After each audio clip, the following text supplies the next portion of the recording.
No DQ Galaxy. We are live with a recap of AEW Dynamite for Wednesday, April 12th, 2023.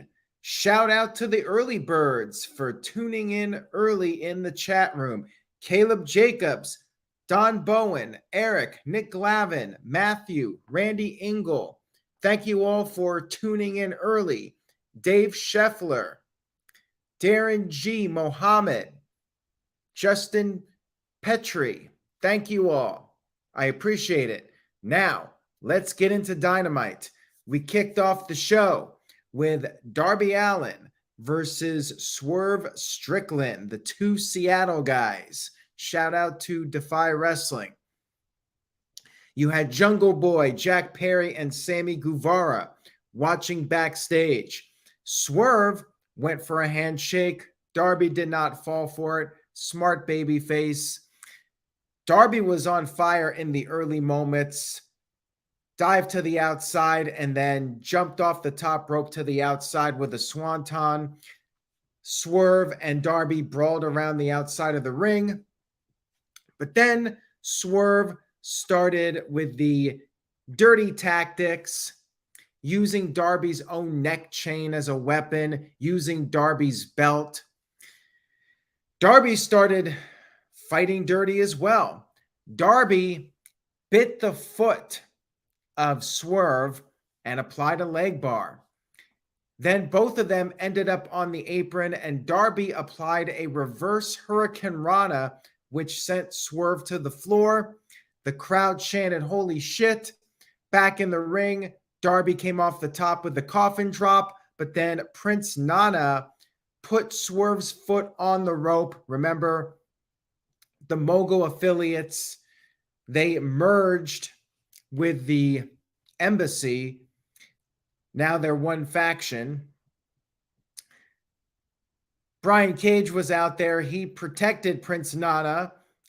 Swerve took advantage, came off the top with the Swerve stomp, but Darby kicked out. Brian Cage tripped Darby Allin. Referee kicked out the Mogul Embassy, whatever we're calling them now. Swerve tried to use a steel chair, but Darby stopped him, and then Darby won the match with the Last Supper pinning move. Good match here, good opening to the show. Darby Allin continues to pick up the win, heading into the Four Pillars match, which I presume will take place at Double or Nothing. After the commercial break, MJF came into the ring, and we had our lengthy program, can't even talk, promo segment with MJF and Darby Allin. MJF called Milwaukee Midwaukee, and then talked about how Darby is there. MJF gave him some credit for winning that match without his daddy Sting, and then started insulting Darby for having being a shitty emo schmuck. And while he did applaud Darby, he said that Darby is not on the level of the devil. Darby responded and asked if MJF has ever been happy. Darby said that he would not lower his morals like MJF, and MJF said that morals kill careers in wrestling.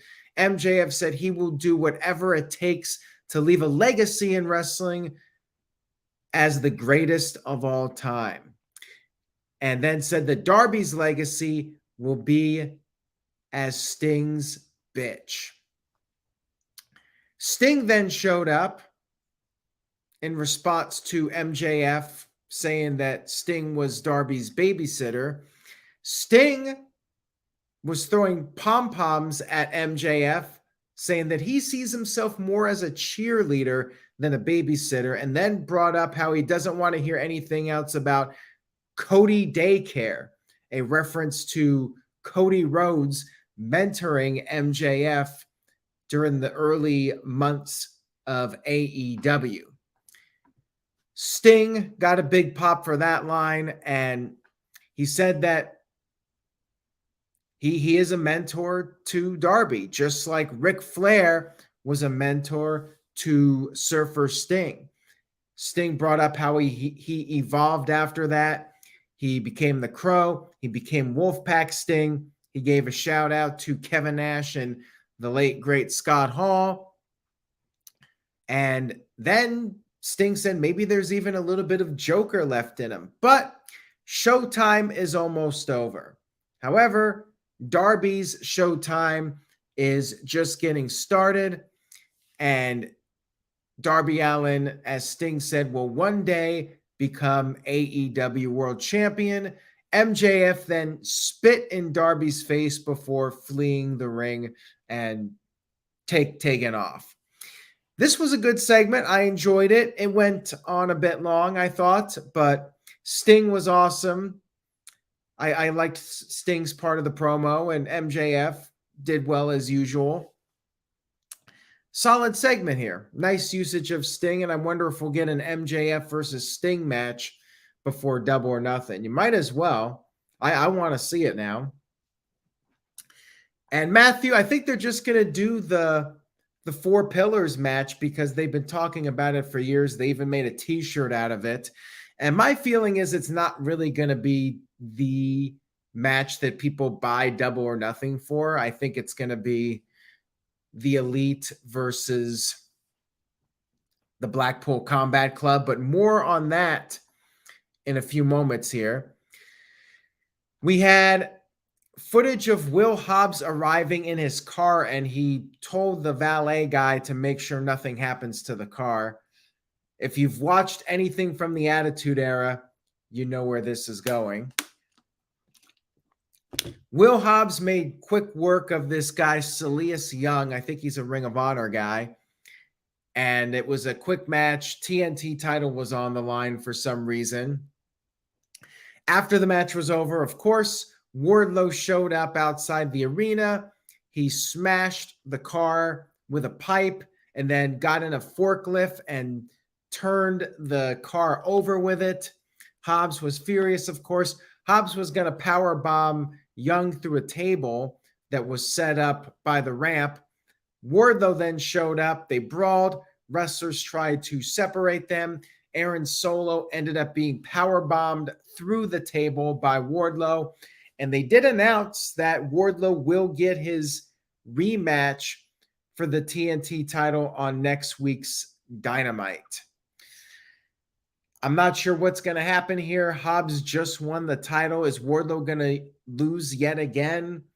I'm a little confused about this match and what they're going to do next week. Wardlow should really move on past the TNT title scene, but I don't know. I'm not sure if they're going to hot potato it again. I'm at a loss here. We had Orange Cassidy versus Buddy Matthews. And this was a good match, another good match on Dynamite. I love Buddy Matthews' music. I'm not sure if it's been used before because I do not watch Rampage that much, but it's great. I love that music. One of the better theme songs I've heard in AEW. I believe it's a song that they licensed. Correct me if I'm wrong on that. But yeah, great song here. And he did great. I want to see more Buddy Matthews in House of Black on Dynamite. I feel like they're not nearly on enough. And it was a back and forth match here, but Buddy Matthews got in quite a bit of offense. And Orange Cassidy had his hand injured during the match. He hit an orange punch, and then the trainer was checking on him. Buddy Matthews ended up stomping on the hand, but Orange Cassidy stayed in the fight after Matthews mocked the Orange Cassidy kicks. Orange Cassidy hit 3 DDTs, tornado DDT, and then another one on the floor, and then a third diving DDT. Matthews kicked out of that. Orange's hand was still hurting, so Matthews took advantage. Almost won with a curb stop, but Orange Cassidy kicked out. And then Orange Cassidy finally, with the mousetrap pinning move, defeated Buddy Matthews and retained the international title. Orange Cassidy's been on a roll. Like, he's beating everybody at this point. I mean, I feel like they've booked Orange Cassidy better than 90% of their champions in the history of AEW. This is a guy that's actually winning every week and successfully retaining his title. I mean, too bad they couldn't have done that with Wardlow, right? Like, made him a credible champion. Like, seems like that would have been a great spot for Wardlow, but Orange Cassidy is running through the roster. Pockets is turning out to be one of the better champions in AEW history. Who would have thought? We had a video, a vignette with Christian and Luchasaurus standing around in dark alleyways, looking very intimidating. And we had the Best Friends challenging Aussie Open for Rampage. Then we had Ethan Page in the ring for a promo, and he's upset about this whole situation with Matt Hardy and the Firm. Matt Hardy basically screwing over Ethan Page in that match with Hook from the other week. Hardy was called out, so of course Matt Hardy and Isaiah Cassidy came out there, and we had a huge brawl. Big Bill and Lee Moriarty attacked Matt and Cassidy. Hook then ran down, but the numbers game caught up with them. However, we had the surprise return of Jeff Hardy. Jeff Hardy ran down with a Jeff Hardy themed steel chair design artwork. Jeff Hardy came out there with the chair, cleaned house, twist of fate, swanton bomb. Matt and Jeff did the big emotional hug. And I'm not sure how I feel about this. Like, we all thought it was probably going to happen, that he would be brought back. Tony Khan even said if Jeff completed rehab, he would be allowed back. Jeff did. His case got dismissed. But I've seen this story too many times. Jeff Hardy comes back. He has a run for a while, and then he gets in trouble again. And I want to believe he's going to stay out of trouble. I really do. I'm a big Jeff Hardy fan, just like everybody else. I mean, I was in high school when the Hardy Boys first became big, but I'm really nervous about it. And to be totally honest with you guys, I'm not exactly feeling this. Like, I just cannot get it out of the back of my mind that this guy has had so many chances, and I'm nervous. I hope that he does well and he stays healthy, but it's tough for me to get invested in this and be all excited. Oh yeah, Jeff Hardy's back. Like, I really don't feel that level of excitement. I don't think he should be doing wrestling. Now, I don't know the guy. Maybe mentally he's in a really good place, but you go out there, you start taking the bumps again, and even if he tones down his style, the guy is well into his 40s now, and wrestling hurts, and the temptation is always going to be there. So I am having a hard time getting into this. And Darren G, yes, his license is suspended for 10 years, but guess what? People still drive with their license suspended. It happens all the time. Best wishes to him. And I will watch, I will support, but I'm nervous. So that is that. That is my take on it. And I really hope this doesn't end with another arrest, and hopefully there's not a tragedy from this. I mean, I hope that Jeff Hardy, if he's going to do it, he tones it down and he does it part-time, maybe does a pay-per-view match every now and then. But yeah, it's a little concerning. All right, we're moving on here. We had a Kenny Omega promo, and he was, I guess, at his at his house. He was saying he was not there in Milwaukee, and he talked about the Blackpool Combat Club hurting Don Callis, giving him a concussion. And Kenny said that he's taking it personally. And while Don Callis isn't the most likable guy, he's still family to Kenny Omega. And Kenny vowed that what he does to the Blackpool Combat Club will be much worse than what they did to Don Callis. We then had Blackpool Combat Club versus Brandon Cutler and Michael Nakazawa. It was pretty much what you would expect. Blackpool Combat Club, easy for me to say, jumped Cutler and Nakazawa during their entrance, beat them up. Cutler and Nakazawa were bleeding. Of course, they were bleeding. And we got some stomps and elbows. Referee stopped the match. It was just too much carnage. Moxley then got on the mic and wanted to know where the Elite was. He said they're still at the hospital. But then Swerve, Kenny Omega, and I'm not talking about Swerve Strickland, Kenny Omega showed up. He was not at home. He was there in Milwaukee, and it was part of a plan. It was a sneak attack. The Young Bucks showed up. Matt Jackson, who recently got injured and his arm was bandaged up. Matt and Nick were there, and Matt gave Kenny a screwdriver to use on Jon Moxley, but Jon Moxley managed to escape.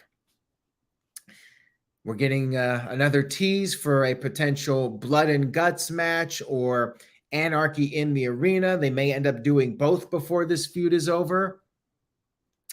So yeah, the Elite, they're still fighting. They're still there. And looks like we're getting that match coming up pretty soon. 9:30. Guess what it was? Well, it was the women's segment.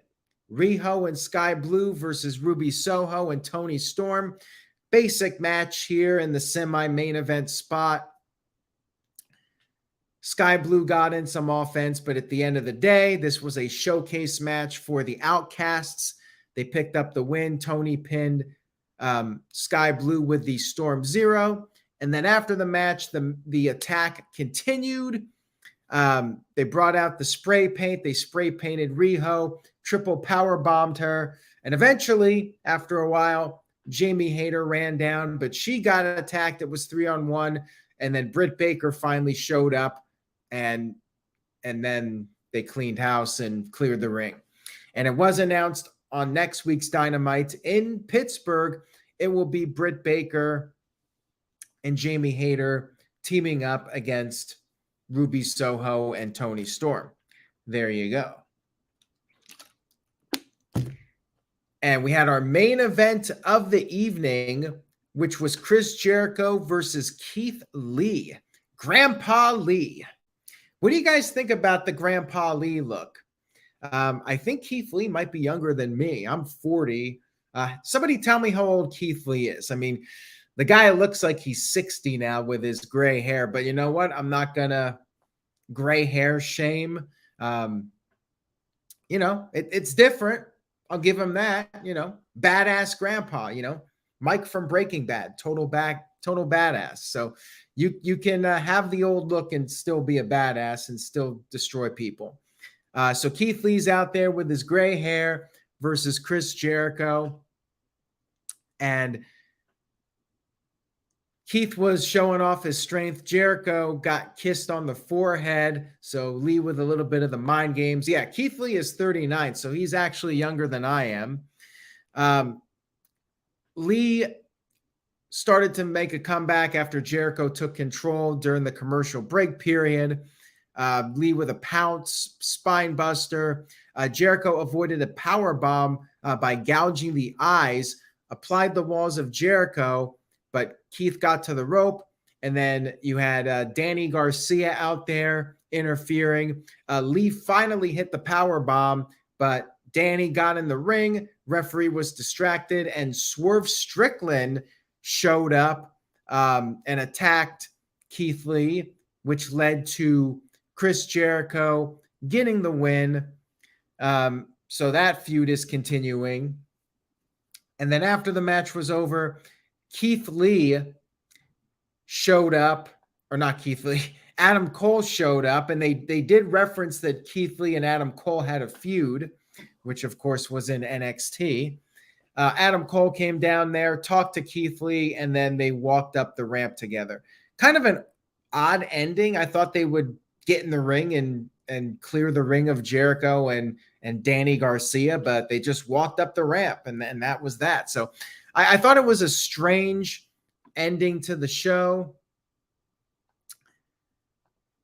But overall, it was another good Dynamite. Again, I'm not really sure how I feel about Jeff Hardy, but that was a noteworthy moment on the show if you're a Jeff Hardy fan.